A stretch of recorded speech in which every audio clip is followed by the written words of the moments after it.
Welcome back everyone to another video. Today we're going to see how to fix Clash Royale not sending verification code. Sometimes the code goes straight to spam, promotions or updates, so check your email spam or junk folder.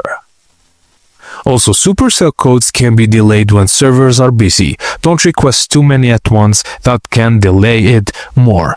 Just wait at least 5 to 10 minutes.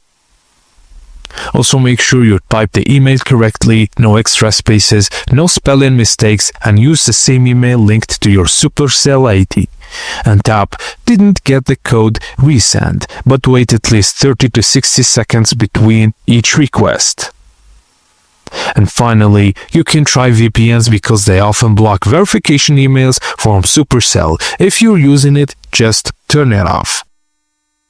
And also, if nothing helps, you can reinstall the game and see if this works.